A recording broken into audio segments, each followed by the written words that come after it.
Hey everyone, so I am going to go through the activity on page 59.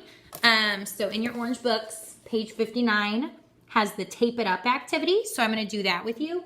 If you have not done page 60, pause this video and come back and do page 60 first, because you're going to need to know the vocabulary on the bottom of page 60 for page 59, okay?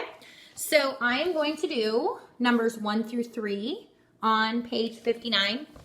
If you have masking tape at home, you can use that with me, or you can just follow along with me here. So first thing I'm going to do is I'm going to draw a line where the tape ends. It's just a marking point for where the tape comes to an end. So I'm going to tear the tape off and rip it off at that line that I drew. So then I know that that's a full distance around the circle. So keep in mind, distance around the circle, circumference. So when you looked up the definitions, that was circumference.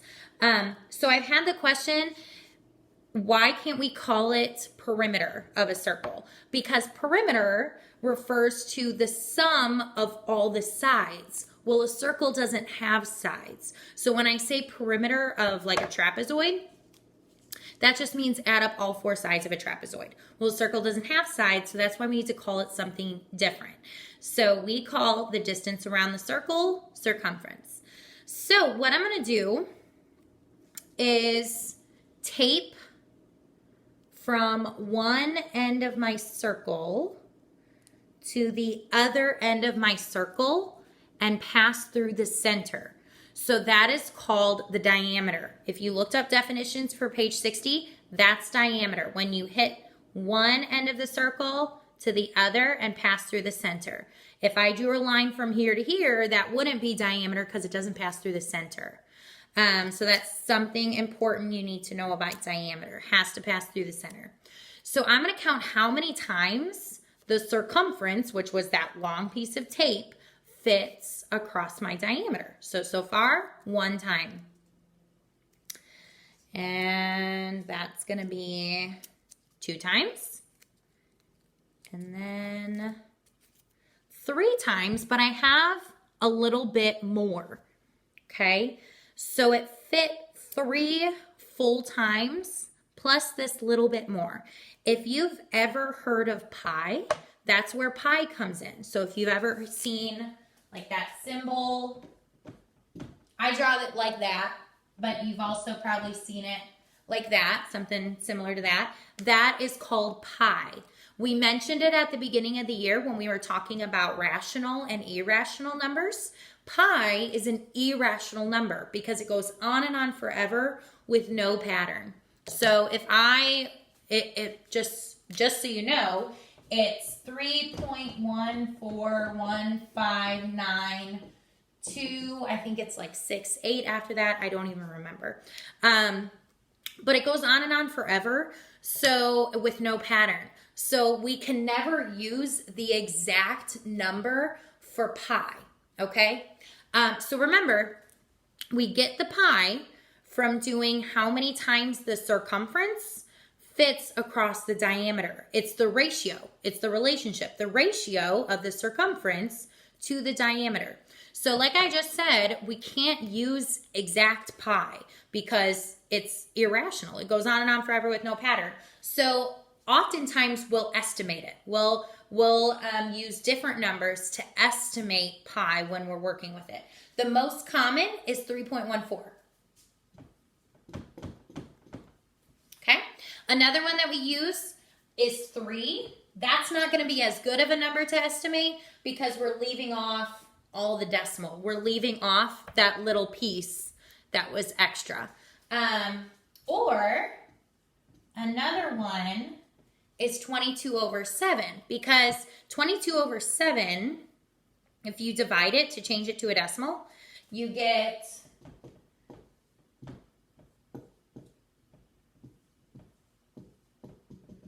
that, and it still goes on forever. But these are the 3 estimates that we use, okay? This isn't exactly pi, by the way, because you could see that the 3.14 is in common, But after that, it's not the same. So all of those estimates we use instead of pi, since pi goes on forever with no pattern. So we get the circumference from the diameter by doing pi times the diameter. Okay, so circumference is diameter times pi. Okay, so keep in mind that's pi. All right, so if I were to solve for the circumference, that's why I can't use this number since it goes on forever with no pattern. So if I were to estimate the circumference and I was given the diameter, then I would use one of these three numbers. So what we're going to do from here is fill in these questions. Okay, so follow along with me. So number 4, it says the original strip of tape represents the blank of the circle. So the original strip of tape, it's talking about that long piece. So that was the circumference. Distance around a circle. B, it says I was able to make blank smaller strips of tape from the original strip of tape. So I'm going to say 3 plus because it was 3 plus a little bit more. It wasn't exactly 3. Part C, it says each smaller strip of tape represents, so that was talking about these pieces. So each smaller strip represents the diameter, distance across the circle with passing through the center. And then D says the circumference is about blank times the length of the diameter. So it says about, it's asking for an estimate. So it's about 3 times the length of the diameter. Okay, so that's where that formula came in. So we would do whatever the diameter is times pi to get what the circumference is. So we're going to fill in the table down here. And we're going to actually use 3 for pi for this one. So we're going to estimate 3 just to kind of get us used to using the formula to solve for the other pieces. So the first one, you're actually given what the circumference is, and you need to find the diameter and the radius. So remember, radius is half of the diameter. So diameter is the full distance across the circle. Radius is the distance from the center of the circle to the outside. So, so another formula you could use for circumference, probably the more common one that you maybe have heard of before, is circumference is 2 times the radius times pi. It's the same thing. These are the same thing. It's just you would use this top one if you were given the diameter, and you would use the second one if you were given the radius. Okay? So on the bottom, you're given that the circumference is 24 for the first one. And remember I said that we're using 3 for pi this time. So I'm going to work backwards. So now I'm given the circumference and I need to find the diameter. So since we're using 3 for pi, I would do the circumference divided by 3 to get to the diameter. So since the circumference is 24, 24 divided by 3 gets me 8. Ooh, pencil broke. And I'm just filling it in with you. 8 centimeters. Okay? And then, like I said, radius is half the diameter. So if the diameter is 8 centimeters, the radius would be 4 centimeters. Okay? Go ahead and pause and fill in the next 2 rows on your own. Okay? I'll do the last one with you. All right. So hopefully we paused, did the next 2 rows. You can check them with the answer key on Canvas when we're done. Okay? So the last column, it gives you a letter in place of the diameter instead of a number. So it's just asking for, in general, how would you get to the circumference if you were given the diameter? So remember we're using 3 for pi this time. So if I were to get from D, which represents the diameter, to the circumference, I would just do 3 times D. Okay, for this situation, because we're using 3 for pi. Okay, or I could just say pi times D. All right, we're just estimating pi right now. And then for the radius, remember radius is half the diameter. So you can either say half of D or you could say D divided by 2. Either one would work. So that's half times D, or you could say D divided by 2. Either one of those would get you the radius. Okay, one last thing I want to go over is solving for circumference and the difference between solving for circumference to get the exact answer, and then solving for the circumference given an estimated answer. So I'm going to go through two different situations. So let's say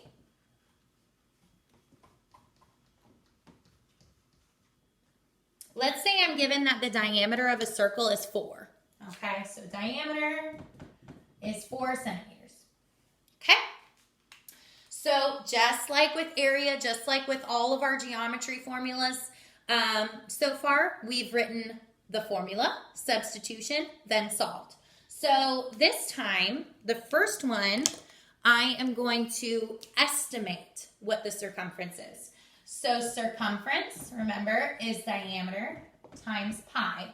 So I'm going to estimate for pi. So I'm just going to use 3.14. That's the more common estimate for pi. So now I'm going to do substitution.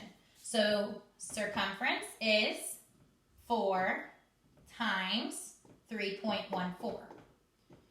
And I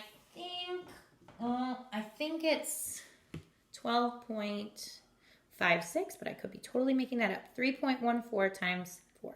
Oops, 4. 12.56. Okay, so 12.56 centimeters. I wouldn't say centimeters squared. That is area. So circumference is a distance, so I would just say centimeters, okay? So that answer is estimated because I didn't use my exact number for pi, okay? You're probably thinking, well, how are you going to do the exact number when it goes on and on forever? So here's what I would do to give an exact answer for the circumference. So again, I am going to do the formula. Circumference equals diameter times pi. This time, instead of plugging in a number for pi, I'm just going to leave that symbol. So when I'm leaving that symbol, I'm just saying that I would get circumference by doing 4 times pi. And I'm just saying pi goes on and on forever, so that's why I'm leaving pi in my answer. So it's actually easier to give an exact answer than doing an estimated one. So for my exact answer, I would just say circumference is 4 times pi. That's it, centimeters. So this is an exact answer. Okay, leaving pi in my answer. I know that looks strange. You're probably like, how can I even leave that? But that would be the exact answer. I'm telling you right now that I would do 4 times pi, that number that goes on forever, and it's crazy, to get the circumference. So this is an estimate. Oops, forgot pi. Estimate, okay? So keep that in mind. When you use a different number for pi, that would be an estimate. So the 3 that I listed before, that's an estimate. This would be exact if you leave it in terms of pi, okay? So hopefully we're doing okay with circumference. If you have any questions, email me or wait till the Zoom meeting. I miss you guys, so hopefully everything's going okay. All right, bye. See you soon.